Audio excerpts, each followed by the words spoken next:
Hi, I'm Jamie Bonk, and this is No Tuition.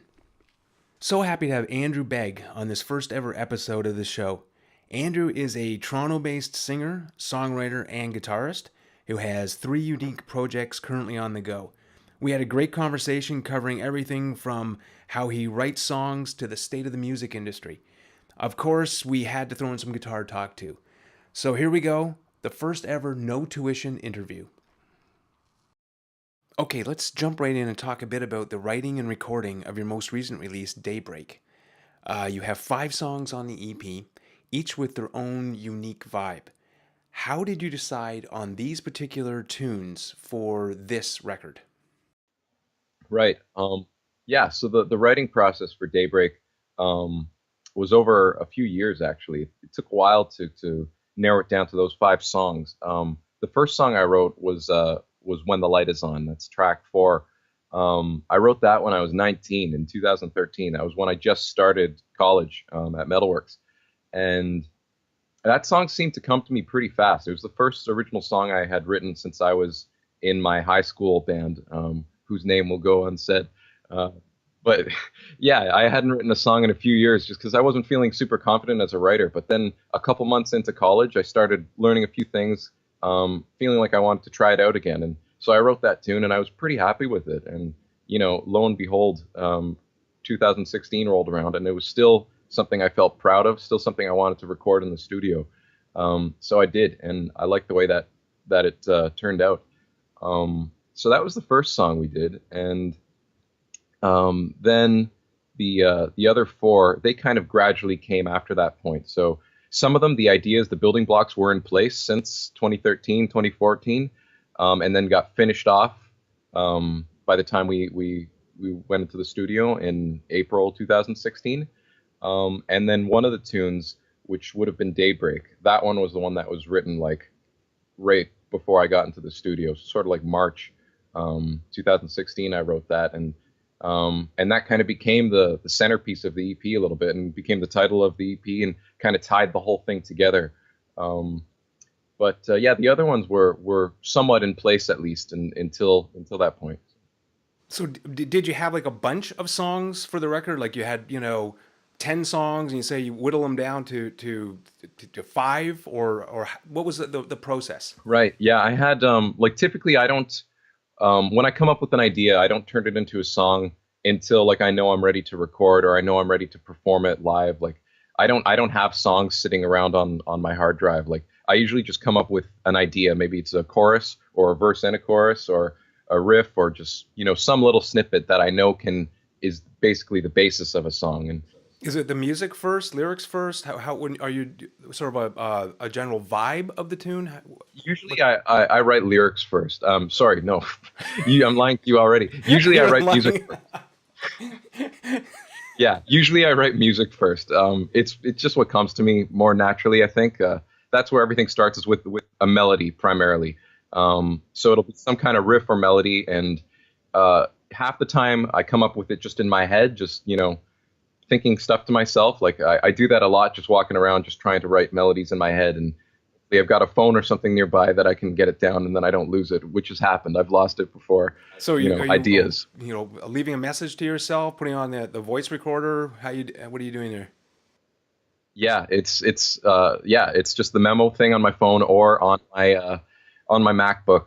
I just pop open the webcam and just hit record, and I'll just literally like sing or hum into it, the melody. And if it requires chords, I'll either like sing a bass line too, or if I've got a guitar near me, which hopefully I do, I'll play the chords, and then I'll sing the melody over top. And that's like a 10 or 20 second snippet that I know will turn into a song. So every song on this record started off that way. Like I guess you could say the original demo are just me humming into, a mic on something. That's cool. So were you like writing specifically for this record? Did you think, okay, I want to do an EP or an LP or whatever, and I'm going to write specifically for that? Or were they just sort of, you're writing?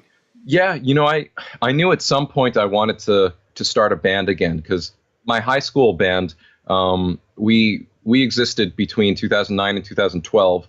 And then I was still really new to, the whole thing, really, to writing, to performing, to playing. And I just felt I needed to get my skills up. So I I stopped writing for a while. I stopped playing in that band. I kind of put it to bed.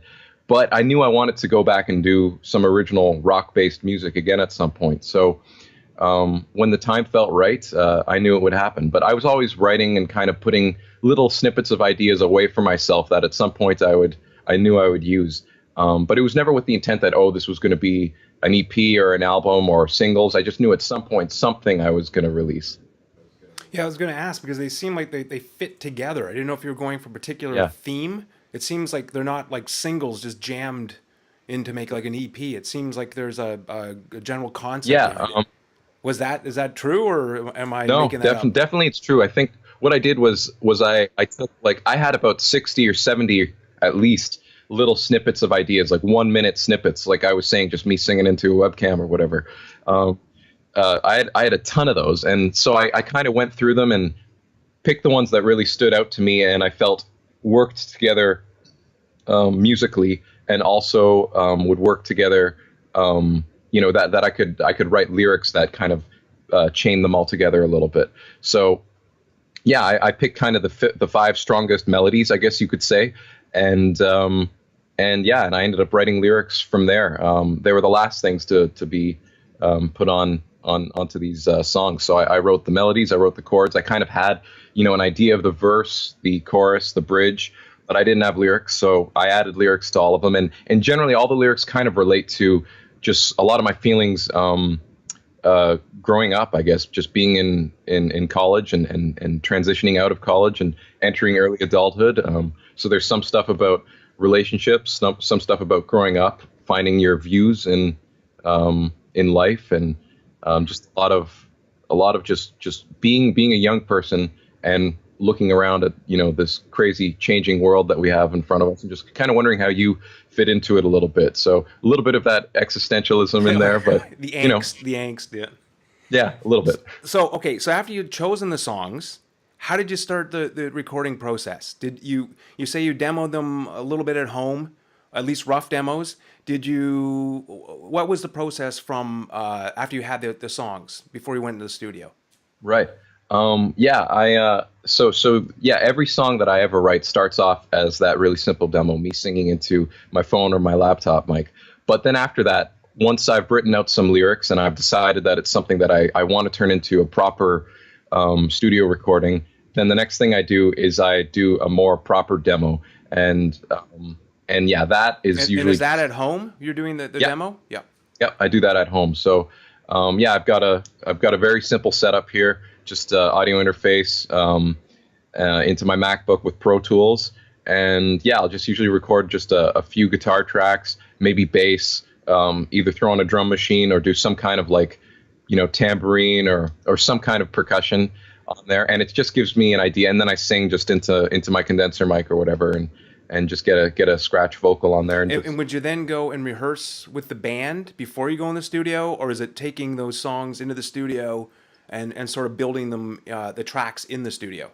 Right. So that's what I did. So I took the demos, the 5 demos that I made for each of these songs, which were very rough, but they had the vocal over them. They had the arrangement. They had the melodies. Most of the parts were there. So I sent those off to the guys that I was recording with, Sal Mayo, drummer, and Dan Turner, who you might remember from... I remember Dan, yeah. Metalworks? Yeah. Oh, yeah. He played bass. And then I got my buddy Jason Stradioto, who co-produced the album with me. And but the first thing we did is the three of us got into just my room down here, and we just went over the songs a little bit, just played them a few times, and just so we weren't going to the studio kind of cold turkey. And and then we went in the studio and recorded them in full. Okay, so, and this leads nicely into my next question. So while you touched on almost every aspect of making Daybreak, from writing and performing to co-producing, mixing, you did have input from other musicians and engineers. What did the other people who worked on the record bring to the music? It was very intentional. I didn't want to do it all on my own, because even though Havens is a solo project and it's not a band, I still wanted it to have the feel of a band, sort of. I just didn't want to be tied and in debt to certain people, because that's one of the limitations of a band, is that you have to work together no matter what, and you're kind of stuck. And it may sound a little bit arrogant, but I didn't feel like being stuck. I wanted to know that, maybe on a future release I could work with different people if I wanted to, just not for anything negative, just to get a different flavor, different artistic perspective. But I definitely didn't want to do it all on my own either. I tried that, and it's not something that I really like to do, because I like bouncing ideas off other people if I can, even if the bulk of it is my own idea. I just even to get an affirmative yes or no, it's just nice. Like, say you're working with drums. Are you saying to your drummer, I want, a hi-hat in this section of the song and ride in that section? Or is it more open-ended, saying the drummer's saying, I want this feel here, and you're going, okay, I like this feel, and you're trying out different things? How does that work for you guys? It's both. Yeah. A lot of it is, I'd have the idea in my head for a drum part first, and then I'd communicate that to Sal, and he'd try something. And then, him being a drummer, I'm not a drummer. I can't play drums at all. But he would listen to what I was saying, and he'd say, oh, you mean something like this? And then I'd be like, yeah. And then he'll say, well, what if I played it more like this? And he'll show me a way that's more drummerly, for lack of a better word. And and I'll usually 9 times out of 10 be like, yeah, that's better, because I'm not a drummer. So, but I knew that Sail, I wanted to have that kind of beat, the way it started the song. I like that hi-hat beat. The drums in When the Light Is On in the chorus, the whole snare on every beat sort of thing, that's what I wanted for sure. So little things like that, where things like that are very obvious. Those were the types of, and also another one on Daybreak, how in the chorus it's ride, and then it goes back to hats, and it switches back and forth. That was kind of my idea. I've heard mixed things about that from people, but maybe a guitar player shouldn't be involved too much in the involved in the drum. But yeah, it was kind of a bit of back and forth between me and Sal with the drum. And were you guys tracking like the bed tracks all at once, like a sort of a band, and then doing overdubs afterwards, or are you doing the drums alone and then putting parts on after? Yeah, that's exactly how it worked. So the studio we recorded in was I don't think it has a name anymore, but it's a guy here in Toronto. His name's Ken O'Gorman. He's in a band called House of Naught. They're like a progressive kind of classic rock band. Pretty cool band, worth checking out. He's got a home studio that's a really nice space to record, and it's got a drum room, it's got a booth. He's got a lot of great analog gear, and it's a treated room. And he's friends with Jay, my co-producer, and so Jay hooked me up with Ken, and he offered me a very nice rate to record. So it ended up coming, nicely under budget, thanks to that. Oh, that's cool. How long did the record take to make? Well, we started in April 2016. That was when we went in and did the bed tracks. So I went in with Dan and with Sal and with Jay and Ken. And also our buddy Lou was in there that day, and we laid down the beds, and so I just did some rhythm guitar, some scratch vocals just to guide them, but all we kept from that was the bass and the drums, and so that was day one, and then we kind of worked just because Ken and Jay, they're older guys, they've got, well, not too old, but how old is too. How old is older? Careful. I'm not going to say. I mean, older than me. Let's say that. Okay, but right. To the point where they've got families, they've got commitments, they've got. It's not like me, who this is all I do. I'm 23, still living with my parents. They're in the more mature situation in life, I guess. But yeah, they didn't have time to do it every day. Like, if I could have done this album, like waking up every day and working 8-hour days just to get it done, we could have done it within. I don't know, a few weeks probably. And that leads into my next question. What would you have done differently with the release? How would you have approached it differently? I guess you're saying you would prefer to work 8 hours a day on it. Yeah, that would have been great, because then it wouldn't have taken 5 months for us to do. And most of that was the mixing, I have to say. Like, the beds were done in one day. Then the rest of the tracking was done over a series of weeks, because we work kind of like weekly, like on weekends mostly. So all the overdubs took about that long, and then we mixed for about 3 or 4 months, it seems. But if I could do something differently, I would make sure that I I found a way that we could do it all in a week's time, or two. Not maybe that's a bit rushed, but maybe a few weeks time. Like give ourselves a month where every day or every other day we were coming in. Why? Because you would lose continuity doing this the way you've done it in the past. It would be easier for you to do it like in one It's, week in terms of. yeah, I find it's a little bit draining when you're going on for months and months and doing the same songs, and especially when a week or two goes by that nobody's schedule has coordinated, so you can't get together, and then you meet like 2 or 3 weeks later, and you're like, oh yeah, back to this mix. Where were we? It's just nicer when it's fresh and in your head, and you can just go there every day and get it done. And I'm not somebody who gets fatigued. Like I can work on a song forever, and not forever. I can work on a song for days and not get fatigued. Like I like doing that. Yeah, right on. Okay, so you got 3 projects currently on the go. Your indie rock band Havens, your work as a jazz vocalist, and Andy B in the Honeytones, a roots rockabilly kind of band. I don't know how to exactly. So do these different bands and genres affect one another? Are you pulling from jazz into Havens and vice versa, or are they totally separate for you?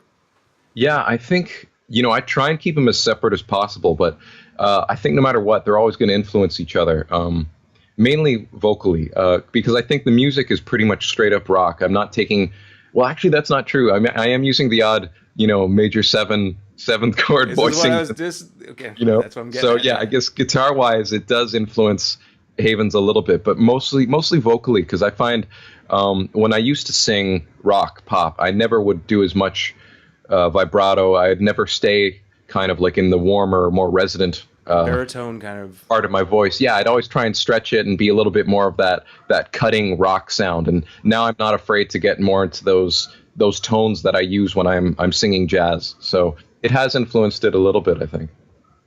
Okay, so now you wrote all the tunes on Daybreak, but with Andy B and the Honeytones and your jazz project, they're mostly cover tunes. I think that's what I've seen up to. Okay, so different contexts sometimes require different material. Like playing a pub is different than playing a show. You seem equally enthused with your jazz standards. I'm listening to them. You seem like you're right into it as with Havens. Does your approach to performing covers differ from playing originals? Is it a different mentally, musically? Yeah, 100%. It's crazy, but I almost feel like I'd almost go far as to say I'm like 3 different people when I do each of these projects. Yeah, it's weird, but I don't act the same. I don't dress the same. I don't feel the same. And doing each show is just incredibly different because they're different audiences, they're different circumstances. It's, just to give a brief rundown, it's like when I do Havens, well, I'll go to Havens last because it's my main project, I think. But when I'm doing the jazz stuff, I feel like I've stepped into the shoes of Sinatra or Dean Martin or any of those old crooners that I love, and and I really try and just serve that energy, that emotion, that kind of vibe of the 40s and the 50s and that golden age of the crooner, and I really try and step into that avenue a little bit. And it's same with like just the venues we play, the types of gigs. Like I have to wear a suit most of the time for that because they're more formal gigs. And the people in the audience are fans of that kind of music, and they expect a certain demeanor, they expect a certain presentation. So yeah, it totally gets you in a different mindset. And when you're playing with these amazing jazz players, like I've played with David Restivo, Morgan Childs, John Maharaj. We recorded a jazz EP together, and I've got a gig coming up with Daniel Barnes, and there's a few other guys that I've played with here, but just when you're playing with guys of that caliber, like it immediately makes you feel like you have to do amazing yourself because they're at such a higher level. And then with the Honeytones, that I feel like I've stepped into Buddy Holly's shoes or Ricky Nelson or Eddie Cochran, and I love all those guys too. Like they're big influences of mine as well. And I dress a certain way for that. I do my hair a certain way, and I play my big white it's an Ibanez AF-75. It kind of looks like a Gretsch kind of white Falcon, and and it's a spanky slapback kind of a tone, so way different tone than I use in Havens, which is like chorus delay and a lot of fuzz, and it's a very alternative rock sound, and so it's 3 different personalities all together, really. Cool. So any plans to do a cover with Havens? You're doing covers in your other projects. Do you ever consider doing a cover Like in the studio, because we do a few live right now. in the studio, like an actual recording? Yeah, I think it's possible for sure. Like there's the two songs we're doing right now as covers are we're doing Jealous Guy, John Lennon, and we kind of I'm a little bit more inspired by, of course, the Roxy Music version. I'm a big fan of Brian Ferry and Roxy Music. Yeah, so yeah, we do. It's a little more in that vein, but we don't play it quite like that either. It's maybe a bit more of the shoegaze alternative vibe we bring into it. So a lot of fuzzed out guitars in that, and I even play a melodica at one point in it on stage. It's a bit of a novelty, but it's cool. I did that because in the Roxy version, there's the guitar solo and then there's a sax solo, and I thought, well, how can I vary it up like that? And I said, oh, this is great. So I play the guitar solo first, and then I quickly grab the melodica and play that. It's cheesy.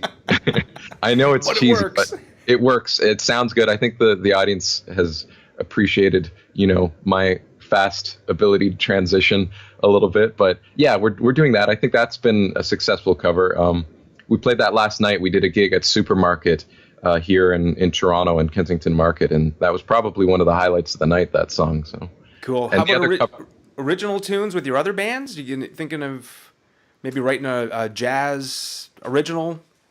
yeah, there's stuff that I've demoed my usual way by singing into the webcam. So there's a few things there, and I've even thought of taking some of the melodies from some of the Haven stuff and making them into jazz standard kind of type tunes. Because a lot of the melodies there's no reason why they can't be utilized in with slightly different chord voicings and progressions and more of like a jazz groove behind them. And I'd of course change the vocal melodies and the lyrics to make them their own songs, but I think you'd hear that some of the melodies are the same. Cool. I'm still just checking my recording here. All the text. Okay. Still on? We're Good. still on, which is good okay. So glad you talked about tone, because I know it matters to you a lot, guitar tone. Yeah, I love my I reverb, know. Jamie. The Andrew Begg amp, reverb on all the time. That's right. So, okay. So why is the guitar tone so important to you? What is it about sound that matters to you so much? Yeah, I find I don't know if you're the same way, but I find that I can't concentrate on doing a good performance. I can't concentrate on singing. I can't let loose if the guitar tone is not there. 100%. Yeah. 100%. Yeah, it's rough because we've all played gigs where you're forced to use some amp or it's just coming out of the PA sounding bad, and it sucks because you can't, if you don't have that sustain when you play a single note, if it sounds weak and thin when you play single note stuff, that sucks because what you do is you end up compensating, so you play harder than you normally do, and that affects your fluidity, and I hate that. So And then you get that negative feedback loop where you sound worse and you play worse and just keeps, downward spiral. So that's the biggest, and that's what's most important about tone, I think. And the other thing I'll say is just because I get so bored when I turn on the radio and I hear the same guitar tones over and over again. So I try and do something that's a little different, a little unique, and I'm really liking the tone I've got going now, which I've got a nice board. I've got 12 pedals on my board. Tell us about the pedals. What do you got on the board? Well, yeah, I should just take Hopefully it I got out. enough hard drive space to. Yeah, All right, what's on Go the grab a board? coffee. That's about it. Yeah, there's a few on there that I don't use quite as much, but the big ones that I can't live without are my small clone chorus Electro-Harmonics. That's a big cornerstone of my tone. That's on about 80% of the time. And my delay's on all the time. I never turn that off. Of course, the T-Rex. reverb is on all the time. Well, the reverb's on the amp. I use amp reverb mostly. Okay. I've got the delay I use is a T-Rex replica. Great delay pedal, phenomenal. And then the good thing about that is it can do a great slapback for the Honeytones for the 50s band, and it can also do the very lush, like analog kind of like long tails of the Havens. So and then for reverb I use the you're gonna love the name. It's the Hardwire Supernatural Ambient Verb, which sounds like it was made for me, and it was. So that's a more modulated reverb. So I always have a little bit of reverb on the amp, but that's when I really want just that really spacey kind of like, affected reverb, and that gets turned on at a few select points in the Havens set. I don't use that at all in the Honeytones, and yeah, those are the main ones. And then for drive, I use a Love Pedal Kalamazoo for the lighter kind of overdrive, and then if I really want something heavy, I've got a Jimi Hendrix Band of Gypsies Fuzz Face Mini, which I stack that with the Love Pedal Kalamazoo. I never use the Fuzz Face on its own. It sounds too brittle, but when you stack it with the Love Pedal, it's just huge, and that's usually like, that's as crazy as it gets in the Havens set. But it sounds tight though coming out of my amp, my JC120, which is my main amp. The best amp in the world. It's amazing. Yeah, and I always have the chorus turned on that amp too. So sometimes I've got double chorus. Yeah, the chorus of the small clone with that with sometimes. Chorus, It's incredible. Like I love the sound I've got going right now. Yeah. Do you mic it in stereo, or you when you're playing live, or? Not live. On the record, we do that. Live, it's a bit too much sound because we've got keys and I've got another guitar player too. So I don't bother with that live. But on the record, we had two 57s going to each speaker, and every song on the album has each speaker panned hard left and right. So you're really getting the stereo. Sound. Yeah. Yeah. Cool. So gear wish list. What's on the list? Yeah, there's always a few things. I'm lucky. I'm at a place right now where I have to say I'm content, and I have to keep reminding myself that I have everything I need to do the 3 projects that I'm involved in properly. I don't really need anything else. But there's always a but. There's always, that's right. Yeah. There's always one more guitar. Yeah, there's a few guitars. Like in terms of guitars, the one dream guitar of mine has been a Gretsch 6120. Chet Atkins, the orange one, and I specifically want like the 55 configuration, and they've got one now called the Vintage Select Edition, and that's like a total recreation of the 1955 6120, and that's gorgeous, and I'd love to get that at some point. I played one at a store, and it's just I'm spending so much money on these projects right now, I just can't justify. But that's one of them. And also, I've always wanted a 12-string Rickenbacker. I've got a 6-string Rickenbacker 330, love it. But I've always wanted the 12. And I'm also one of my favorite band of all time, which surprises a lot of people because it doesn't sound like any of the projects that I'm in, is the band Status Quo from the UK. Wow, 60s, I didn't know, wouldn't have expected that. Cool. Yeah, I love them, and I've loved them for about 10 years, like since I was a teen, early teens. Just kind of favorite band of all time. And and so there's a guy in the UK called Mike Smith who makes amazing replica guitars of various guitar players, and he builds his own guitars. He works with Fret King guitars as well, but he happens to be, like me, a diehard Status Quo fan, and so he makes perfect 100% beautiful replicas of the 2 guitar players from Status Quo, Francis Rossi and Rick Parfitt. Awesome. Yeah, and he relics them, and he gets all the specs, all of like the modifications on it, like perfect to look like their 50s tellies. And I want to buy them both because I'd feel like I had, Francis Rossi and Rick Parfitt's Telecasters in my possession. It's just too cool. So you need to have them. I need, as a fan, I need them. That's right. Them. And also for amps, I'm pretty good with amps right now. The Epiphone Blues Custom 30, that's my amp for the Honeytones, just a nice warm vintage tube amp. Though I have used it for some Havens stuff on the record too. We use both amps. And then the JC120 is my primary amp for Havens, but I do want a Roland amp called the Blues Cube. Oh, I've heard great things about it. Yeah, it's killer. I worked for Roland for a while in 2015. Yeah. And I used one of these amps during my tenure with them, and they were wicked. Like they. Is that the one that has the module that goes in, or you can put like a sound kind of tone capsule? Tone capsule. That's it. Yeah. That I think is a bit of a gimmick. Like I don't know if I'd get that if I had the amp, but I remember using it at these events I did for Roland, and it was such an easy amp to sell to people because it sounds incredible. It's it looks like a tube amp. It functions like a tube amp. Like there's no fancy gizmos or anything on it. You just have 2 channels. And yeah, it sounded incredible. It took pedals amazingly, and broke up just like a tube amp would as you cranked it, and it's like 30 pounds, so it's super light, and you don't have to worry about anything blowing on you because it's a solid state amp. And Yeah. you know Is it modeling, or is it a modeled amp? I can't. no, it's well, actually they model one amp basically. It's not like a modeling amp. I wouldn't call it that, but they've modeled. I think it's a Fender Bassman, like a late '50s Bassman that they went after, and they copied that basically, and that's what you get. You have a clean and dirty channel and EQ, and I think the larger version gives you the 80-watt version gives you like tremolo and reverb, and that's all you get, and it's all you need. That's and all you need. That's right. Yeah, totally. So I want one of those at some point. So you're still not done with the gear. No, you're never done. Never Am I done. right? No. Okay.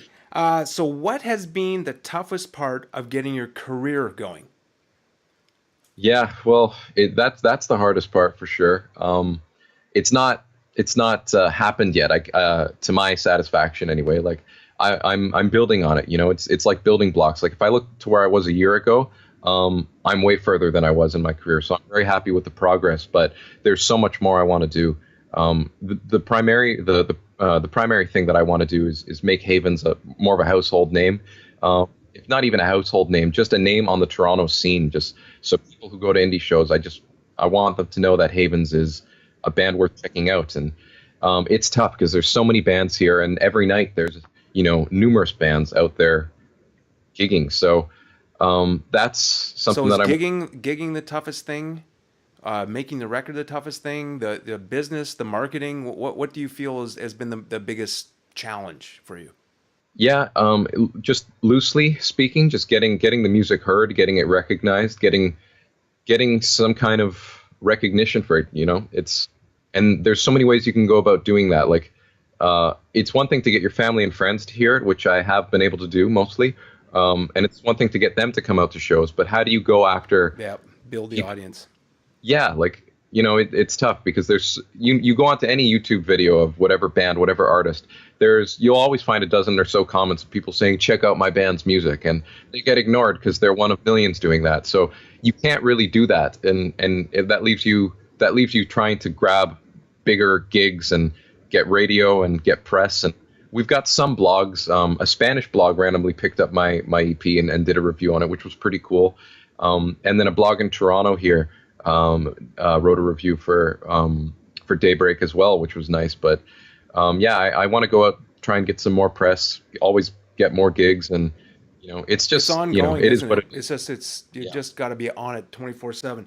So do you think that the current technologies, like the move to streaming, is helping or hurting you? Yeah, I think that remains to be seen because it's still new. Me personally, I think I don't need to make profit off my music just yet. Like the prime thing is I want people to just say, Havens, oh yeah, that band that they kind of have that 80s vibe. Yeah, I've seen them. They're good. Yeah. I want that to be the case. I don't want it to be like, who is that?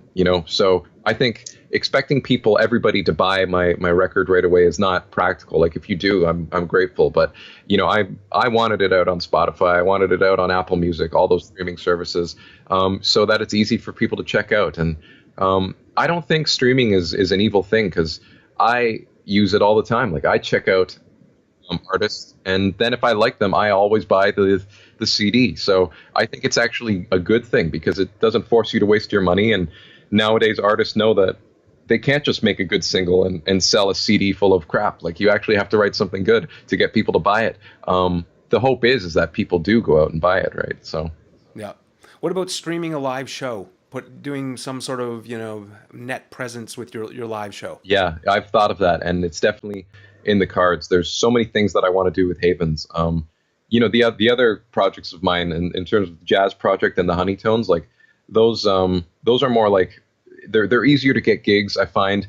And yeah, it's not like when you're doing original music, you really need to have the social media and all those cylinders firing. It's a little less when you're doing cover stuff, but with Havens, certainly, like, yeah, some kind of a live show I would love to do at some point. Music videos we've got planned for the next few months. I'm going to be doing another studio recording, just a single. I was just going to ask about that. There you go.